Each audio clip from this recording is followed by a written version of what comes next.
할렐루야. 먼 길 오셨습니다. 오늘 못 오실 줄 알았는데 이렇게 우리가 예배를 잠정적으로 중단한다는 게 그렇게 쉬운 게 아니고요. 또 다시 시작한다고 해서 한 달여 동안 습관이 되어졌던 예배당에 나오지 않는 것이 다시 회복되는 게 그렇게 쉽지 않아요. 그래서 이렇게 예배가 중단되어질 때 제가 아주 마음을 아파서 가능한 대로 예배를 하고자 애를 썼던 것이었는데, 이제 다시금 어쨌든 이 코로나19를 이기고 모이기에 힘썼으면 좋겠습니다. 오늘은 여러분들이 잘 아는 다윗을 만나보려고 합니다. 이스라엘의 두 번째 왕으로서 그 이스라엘을 이스라엘 되게 하는 위대한 왕으로 알려져서 어려서부터 우리는 다윗의 이야기를 많이 들어왔기 때문에 오늘 이야기는 어렵지 않게 이해할 수 있으리라고 생각합니다. 한번 역사적 시간을 이렇게 살펴봤어요. 그 다윗이 출생한 때가 언제일까? 보통 이제 주전 1000년 이렇게 보는데, 정확하게 얘기하면 주전 1040년 이렇게 봐야 되는 게 옳죠. 1040년에, 그리고 생을 마감한 것이 이제 주전 970년, 그래서 약 한 70년의 세월을 이 땅에서 사셨던 분이죠. 아버지는 이새였어요. 이새의 아들로 태어났고요. 할아버지가 오벳이고요. 증조 할아버지가 보아스. 보아스 그러면 이제 거기서 이제 부인 되어지는 룻이 나오죠. 룻은 우리가 이 사사기 다음에 있는 룻기서를 통해서 우리가 익히 깨달아 아는 사람, 만났던 사람, 그죠? 이방인이었다가 이렇게 그 나오미와 같이 예루살렘으로 돌아왔고, 거기서 참 이삭 줍는 현장에 나갔다가 보아스를 만나고 그와 사랑하고 그와 한 가정을 이루고 하나님의 은혜 속에서 거기서 이제 다윗의 자손을 낳는 사람이 되어졌던 거죠. 그죠? 이제 1070년, 1040년, 주전 1040년경에 이 이새의 아들로 태어나는데요. 놀랍게도 15살 나이에 사무엘을 통해서 이제 다음 왕으로 기름 부음을 받습니다. 사무엘상 16장 얘기입니다. 참, 그리고 놀라운 것은 20살에 골리앗과의 싸움에서 승리하면서 주목을 받게 되고요. 사울의 그 사랑을 받으면서 또 사울의 질투도 받게 되는 일이 시작됩니다. 결국에는 10년 세월토록 이 사울의 그 공격을 받고 참 질투를 당하는 이런 세월을 지내요.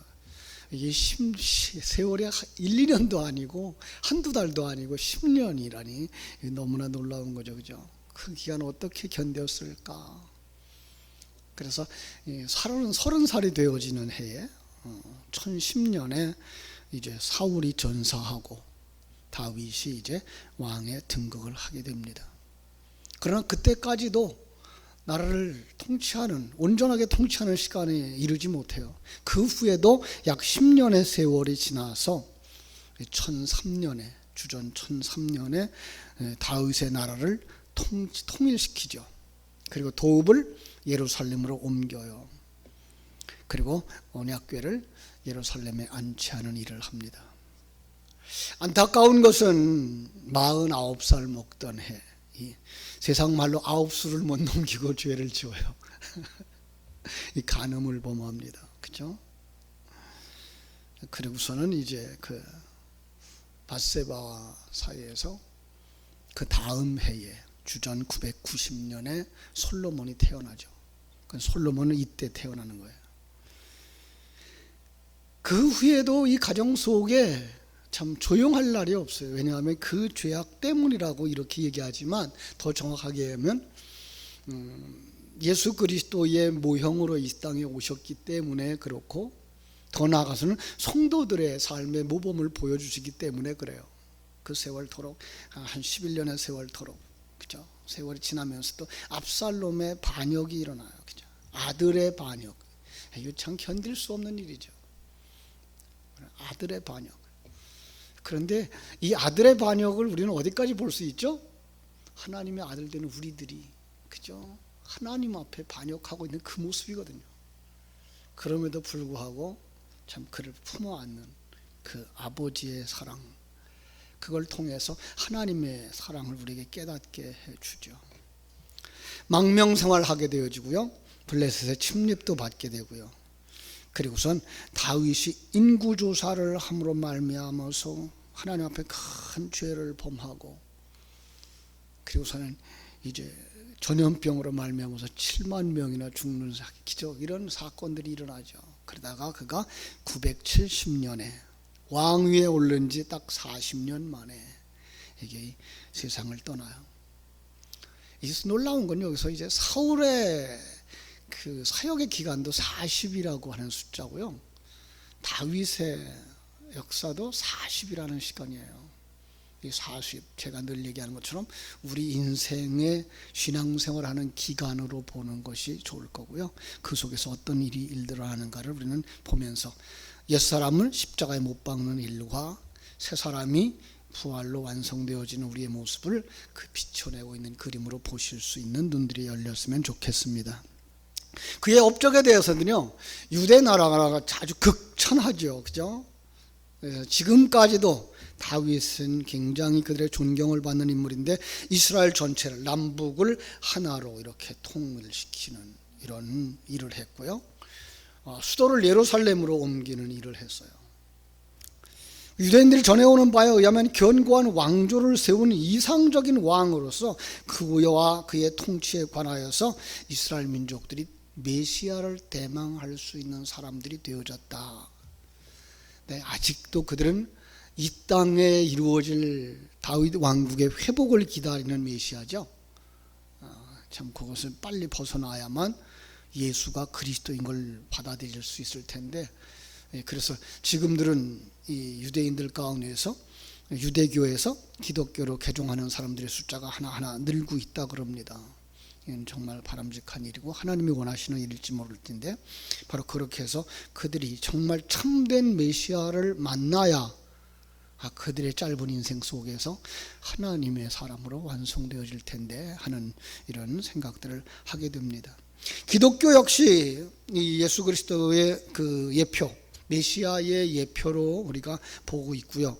그래서 신약 성경의 저자들이 예수가 다윗의 혈통에서 나왔다는 걸 강조하고 있고요, 신약에도 이 다윗이라고 하는 단어들을 약 60여 번 이렇게 등장시키는 모습을 볼 수가 있습니다.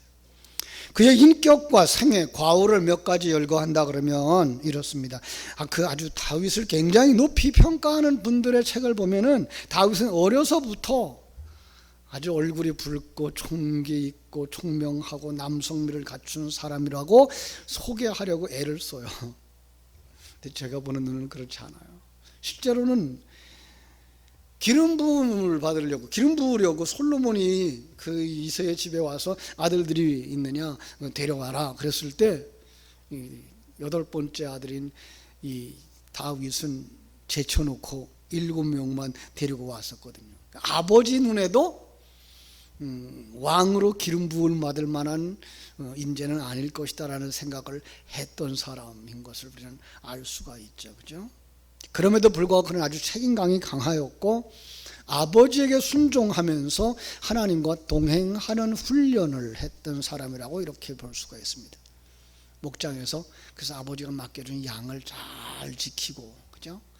곰과 사자 같은 사나운 짐승에게서도 양을 지키고, 심지어 그들이 양을 훔쳐가면 쫓아가서 그 입에서라도 양을 빼앗아 올 만큼 용감하고 담대한 사람으로 성장을 하죠. 그 과정 속에서 뭘 배워요? 하나님이 나와 함께 하신다는 걸 배우죠. 물론 이 세상을 살아가는 모든 사람들에게 주시는 하나님의 은혜지만, 고난이 그냥 고난으로 끝나지를 않고, 고통이 고통으로 끝내지를 않아요. 하나님은 그걸 통해서 사람을 만드시고 그 사람을 그릇 되어졌을 때에 하나님은 쓰시더라는 걸 우리는 여기서 알 수가 있습니다. 두 번째로 그에게는 상당한 예능적인 면이 있었어요, 그죠? 정서적인 면에서 아주 풍성한 사람이었어요. 그래서 음악을 잘했어요. 수금을 잘 탔고요, 시편을 시에 많이 썼어요. 그래서 시편에 많은 것이 바로 다윗의 시로 기록되어져 있고요. 구변도 좋았고요. 그리고 참 대단한 그 용기에 있는 사람, 나이에 비해서 상당히 준수한 사람으로 등장을 합니다. 사울 왕 하나님께 버림을 받았을 때, 그죠? 악신이 그를 번뇌케 했을 때, 이 다윗이 가서 수금을 탐으로 말미암아서 다 그 사울의 마음을 안정시키도록 도와주었던 일도 했던 음악적이고 영성 있는 사람이었던 걸 우리가 알 수가 있습니다. 아주 특별한 승리, 그죠? 상징적인 큰 승리에 그가 알려져 있죠. 골리앗과의 전투에서 이기는 모습이죠. 그죠? 정말 그 골리앗은 힘을 가지고 무기를 가지고 경험을 가지고 나올 때 다윗은 하나님의 이름 하나 가지고, 그죠? 그런데 우리는 사람들이 그래요. 하나님의 이름 하나라고 말하는데 그게가 사실은 우리 신앙의 전부거든요. 하나님의 그 주권을 믿고 하나님의 함께 하심을 믿고 하나님이 나를 통해서 일하실 것을 믿고 나가는 그 믿음. 그래서 사울이 씌워주는 옷도 거추장스러워서 벗고 나가죠. 자기의 무기여야 되는 거죠, 사실. 그래서 다윗의 승리 속에서 보면 다른 사람들이 가진 무기가 아무리 화려해 보이고 아주 효과적일 것 같아도 내가 갈고 닦은 무기만 못한 거죠. 그래서 우리가 설교자에게도 마찬가지예요. 다른 사람의 설교를 아무리 잘 가져다가 쓰려고 그래도 자기의 심령 속에서부터 나오고 자기의 경험을 사용하시고 자기의 지식을 사용하시는 그 하나님의 능력을 믿고 나갈 때 우리는 그 속에서 뭐 할 수 있어요? 정말 강하고 담대할 수 있고 사단을 곡불하게 때릴 수 있게 되는 줄로 믿습니다. 자, 참 그의 마음 중심에는요, 그래서 어떤 면에서 하나님의 기름 부음 받은 자는 죽일 수 없다, 해할 수 없다라고 하는 걸 그냥 너무 철저하게 믿었어요. 10년 동안 그 사울에게 핍박을 당하면서도 사울을 해하지 않아요. 왜 그랬죠? 하나님의 기름 부으심을 믿었기 때문이죠. 그죠? 기름 부으심. 거기는 하나님의 선택. 그리고 더 중요한 건 하나님의 계획, 하나님의 뜻이 있다는 것을 믿었기 때문이죠. 하나님의 뜻이 이루어지기를 기다리는 사람이었던 것을 우리는 알 수가 있습니다. 자, 이러한 아주 멋진 하나님의 사람, 이 다윗에게 엄청난 죄가 있어요. 그게 뭘까요? 그죠? 자신의 욕구 충족을 위해서 충실한 부하, 그죠? 우리아를 최일선으로 보내서 죽게 만들고 그의 아내 밧세바를 아내로 삼은 거죠. 이 사건 속에도 우리는 구원의 이야기가 들어가 있는 걸 압니다만은 그 얘기는 차차 하고 당장 급한 건 뭐예요? 우리가 현실의 문제를 어떻게 해결할 것인가라는 거죠. 범죄거든요, 이것은요. 그런데 그 범죄한 사람을 나단이 와서 지적하죠. 그죠? 뿐만 아니라 아들 압살롬의 반란이라고 하는 비극을 겪게 되고 다윗의 집에 칼이 끊이지 아니하게 하고 나라의 분열도 그때부터 시작되어진 이런 엄청난 죄를 짓는 이러한 사람. 정말 죄가 얼마나 무서운 것인가를 그 대대로 죄가 흘러내려가는 것이며 그 결과가 주어지는 것을 바라다 볼 때 정말 우리는 이 세상을 살아가는 동안 죄로부터 좀 멀어져야 되겠다라는 생각을 하게 만드는 사건입니다.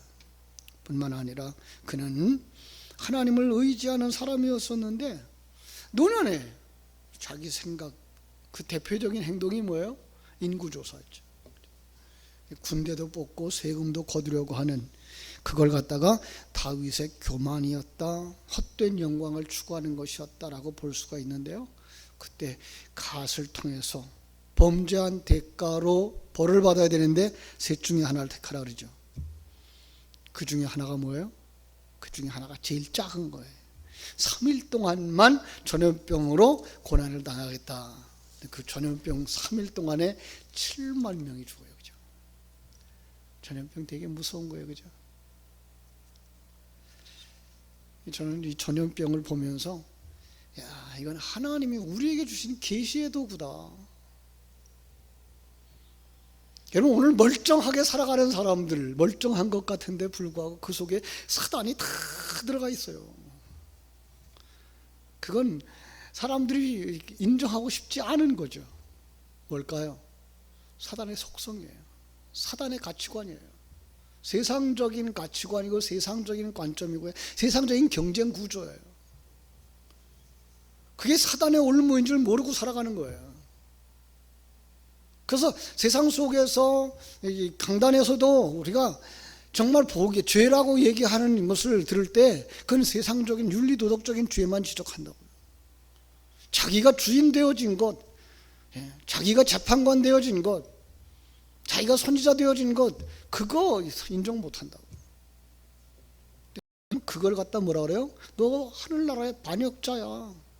너 사단에게 먹힌 자야. 넌 사단의 종이야. 그렇게 살단 죽어. 그거 보여주는 게 뭐예요? 코로나예요. 코로나19예요. 병든 줄도 몰라요. 다른 사람이 또 전염시켜요. 결과는 죽는 거예요.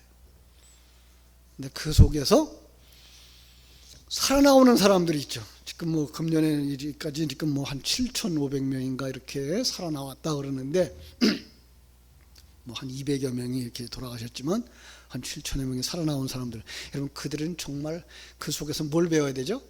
은혜라는 게 이런 거구나. 그들은 사용할 약이 없는 거예요. 지금 그 코로나19를 퇴치시킬 만한 약이 없어요. 지금 아무것도 없어요. 의사들이 해줄 수 있는 게 없어요. 조금만 좀 순조롭게 지나갈 수 있도록 산소 공급해주고 염증을 제거해주는 일들밖에 해줄 수 있는 게 없어요. 그래서 지금 오래 산 사람은 지금 한 달 넘어까지 계속 지금 아직도 못 나오고 있잖아요. 그런데 어떤 사람은 열흘만 해도 보름만 해도 나온단 말이에요. 어떻게? 하나님의 은혜를 받은 사람들이 사실은 이 속에다가 뭘 주셨어요? 하나님의 생명, 면역력을 주셔서. 여러분, 오늘 우리 그리스찬들이 이 험한 시대 속에 살아가는데 거기서 승리할 수 있는 비결이 뭔가 하면 하나님 주신 그 생명으로 말미암아 이 세상적인 가치관과 관점이 엄습되어진 이 속에서 면역력을 가지고서 이걸 이기고 하나님의 가치관을, 하나님의 관점을 드러내면서 나오는 게 뭐예요? 그게가 산 사람이에요. 그게 부활한 사람이에요. 그게 건강한 사람이고 그게 승리자인 거죠. 그렇죠? 참 다윗이 그럼에도 불구하고 그 전염병으로 큰 화를 당합니다. 세 번째로 또 하나 잘못한 게 뭐가 있는가 하면은 여러 여자들을 맞이했다. 이것도 역시 복음적인 의미가 있습니다만은 그건 이제 나중에 또 말씀을 나누고요. 사실은 성경은 뭐라고 그래요? 아내를 많이 두지 마라. 그런데 불구하고 사울의 딸 미갈과 결혼했죠. 피난 생활 중에 아비가엘을 택했죠. 아히노암과 결혼했죠. 이런 것으로 말미암아서 정말 그 나라가 부패하게 되어졌다. 자, 그러나 신약 성경에 오늘 아주 중요한 말씀이 하나 있어요. 오늘 말씀에도 보면 뭐라고 되어 있죠? 22절. 다윗을 왕으로 세우시고 증거하여 가라사대 내가 이새의 아들 다윗을 만나니 뭐라 그랬어요? 내 마음에 맞는 사람이라. 옛날 성경은 뭐라 했어요? 내 마음에 합한 사람이다. 그렇죠? 내가 내 뜻을 다 이루게 하리라. 다윗은 하나님의 마음에 합한 사람이었어요. 여러분, 왜 다윗이 하나님의 마음에 합한 사람이었는지 그 이유를 우리는 찾아볼 필요가 있어요. 구약에 하약 한 800번에 걸쳐서 다윗의 이름이 나오고요. 신약에 한 60번가량 이렇게 언급되어지는데 지금 앞에서 얘기한 것처럼 다윗은 시인이었죠. 정치가였죠. 제사장이었죠. 군인이었죠. 지도자였죠. 왕이고요. 그리고 믿음의 사람이었어요.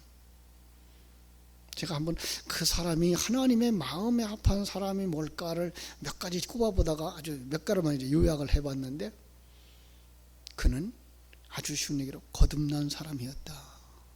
예. 여러분 신약 성경이 그걸 증명하죠.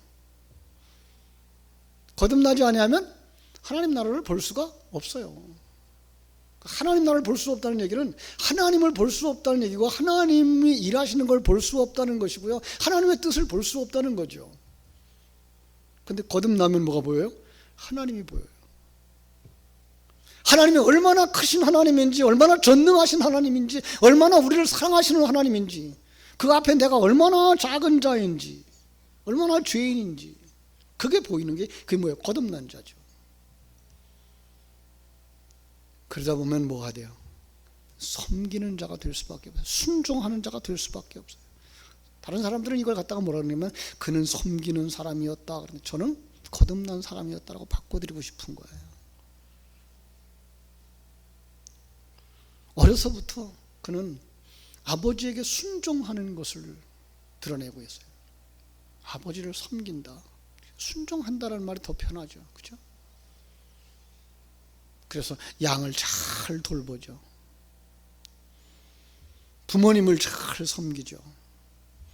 청년 시절 자기에게 주어진 왕 사울을 잘 섬기죠. 이스라엘 왕이 되어서는 백성들을 잘 섬기죠. 그죠? 그의 마음의 중심에 뭐였어요? 하나님. 그는 무엇보다도 하나님을 잘 섬기는 사람. 어디서 왔다고요? 거듭난 생명. 그렇습니다.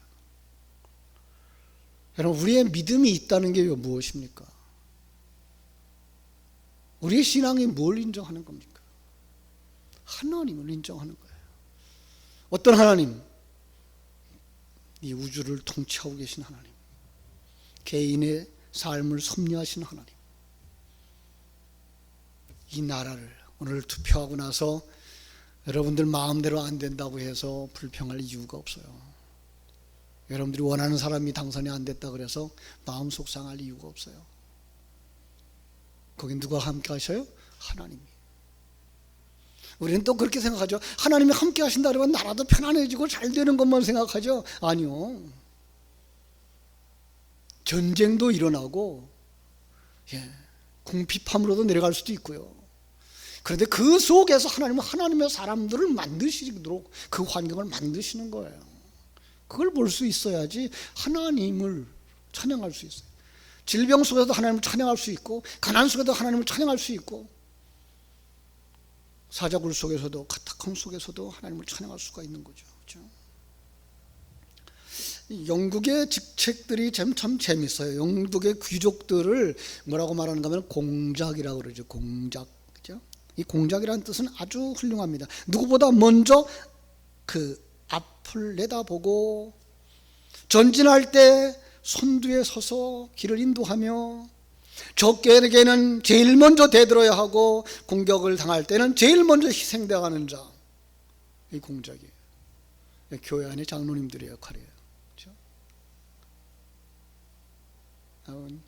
우리 교회 장로님들 잘 하고 계십니다만, 정말 우리 교회 장로님들 뿐만 아니라 이 나라 이민족 가운데 있는 장로님들이 다 이렇게 영국의 공작처럼 정말 하늘 생명을 가지고 하나님을 알기 때문에 앞장서서 교회를 섬기고, 앞장서 예배에 앞장서고, 봉사에 앞장서고, 그러한 청지기들이 됐으면 좋겠습니다.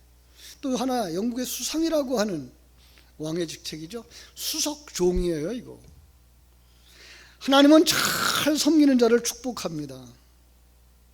그래서 이 수상이 가장 먼저 섬기는 자가 되어져야 되는 거예요. 여러분, 어떻게 섬겨야 될까요? 교황으로부터 성자라고 하는 칭호를 받는 분이 한 분이 있었습니다. 이 북아프리카에 살고 있는 이 할아버지였는데요, 로마의 한 수도사가 그 성자를 보고 싶어서 일부러 북아프리카까지 갑니다. 수소문해서 찾아가서 만나자 깜짝 놀랍니다. 구두 수선공이셨어요. 길거리에서 초라하게 구두를 수선하고 있는 거예요. 수도사가 물었죠. 당신은 성자라고 칭함을 받는 이유가 뭡니까? 이 할아버지 빙그레 웃으시면서요, 나는 왜 사람들이 나를 성자라고 하는지를 모르겠어요. 나는 그저 한 가지 철학, 한 가지만 철저하게 지키고 있어요.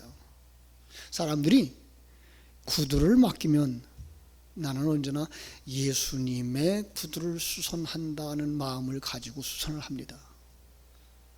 누군가가 나를 찾아오면 예수님을 섬기는 것처럼 섬기기로 결심했고 그렇게 실천합니다. 이 섬기는 마음이 그를 성자로 만든 거죠. 다윗이 그런 사람이었던 거죠. 그죠? 자, 이 거듭난 사람의 섬기는 삶, 이 다윗의 모습 속에 있는 겁니다. 두 번째로, 그는 회개하는 사람이었다. 그죠? 다윗은 죄를 안 지은 사람이 아니라 죄를 지었을 때 진정한 회개의 본을 보여줍니다. 우리아의 아내 밧세바와 간음하였습니다. 죄가 탄로날까봐 남편 우리아 장군을 그저 전쟁터에 보내서 죽게 만듭니다. 나단이 와서 그 죄를 지적하자 다윗이 눈물을 흘리면서 회개합니다. 침상이 눈물에 뜰 정도로라고 했으니까 그가 정말 철저한 회개. 그런데 그 철저한 회개의 중심이 뭔지 압니까? 내가 하나님께 범죄하였습니다. 여러분, 이렇게 말하면요 조금 좀 밉상스럽죠. 이 다윗 때문에 지금 행복해야 할 우리아의 가정이 깨졌잖아요. 우리아 죽었잖아요. 밧세바는 어떻게 했어요? 물론 그 속에 이제 복음이 들어있기는 합니다만, 우리는 그거보다 인간적인 면에서 생각해 봤을 때 그는 그 가정의 행복을 깨트린 사람이에요. 그런데 이걸 갖다가 하나님께만 범죄하였나이다 이렇게 말한단 말이에요. 여러분, 이게 맞나요? 맞습니다. 그 범죄의 근본이 무엇이었다는 거예요? 나 중심이었다는 거예요. 내 쾌락이라는 거예요. 내 즐거움이라는 거예요. 그게 뭐예요? 하나님 앞에 지은 죄라는 거죠. 우리는 진정한 죄가 무엇인가, 내가 주인 되어지는 것이 죄고 내 쾌락을 추구하는 것이 죄고,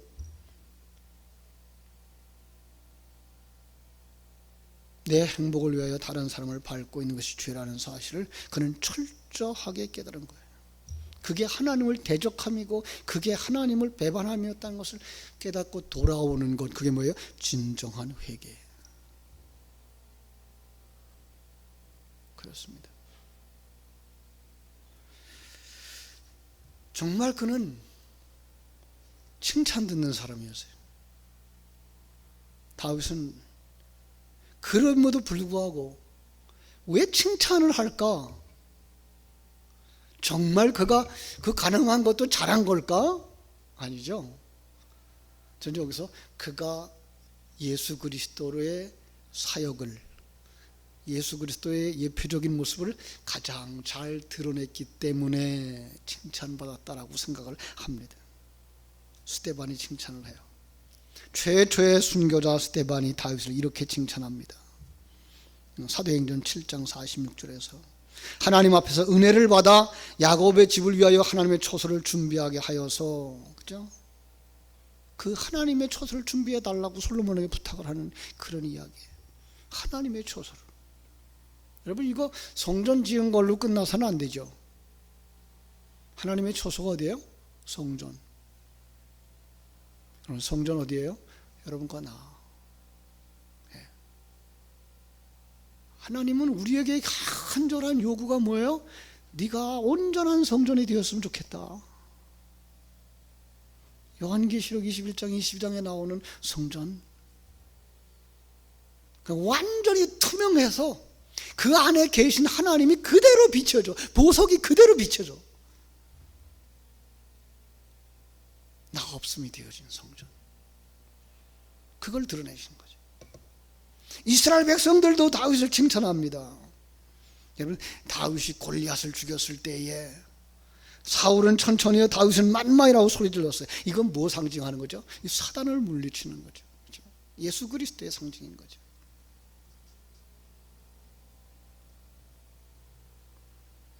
심지어 사울도 그를 칭찬하죠. 뭐 시간이 없어서 그 긴 얘기 하지 않겠습니다만은, 이제 그가 그 엔게디 동굴에 숨었을 때 쫓아다니기에 힘든 사울도 거기 들어가 잠을 자는 거예요. 이 군사들이 뭐라 그래요?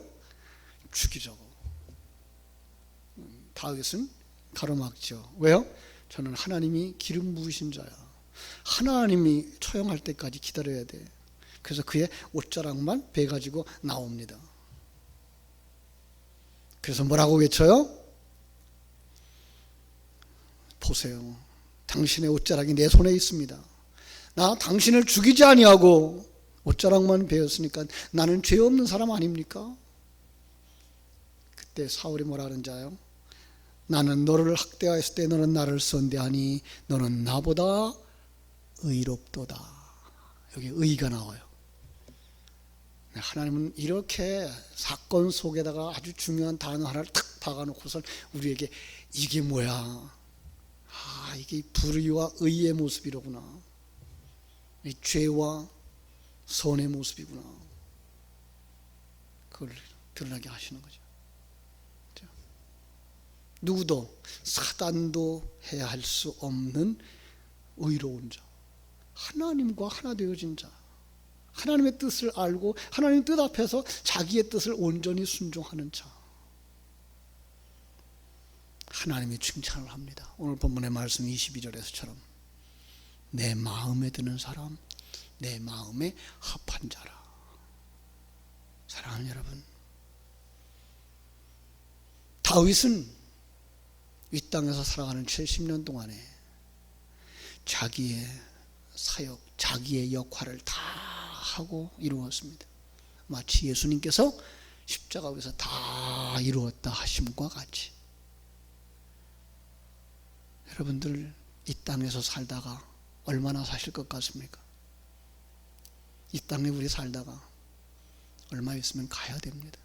어떤 사람은 먼저 갈 것이고 어떤 사람은 조금 늦게 갈 것이고, 그런데 모두가 다 완성되어지면 갑니다. 그걸 뭐라 그래요? 완성, 다 이루었다. 여러분, 그때 후회는 없습니다. 하나님은 후회할 만한 존재를 천국으로 데려가지도 않습니다. 여러분들을 하나님이 붙들고 사용하시고 여러분들을 만드시고 여러분을 통해 다른 사람들이 만들어져 간다는 사실을 깨달아 알 때, 바로 이 시대에 여러분들은 다윗이 되어져야 됩니다. 작은 다윗이 되어져서 정말 하나님의 영광을 드러내며 하나님의 사랑을 전하며, 그리고 온전하여져서 다 하나님이 기뻐하는 믿음의 사람으로 세워지게 되기를 주님의 이름으로 축원합니다. 기도하겠습니다.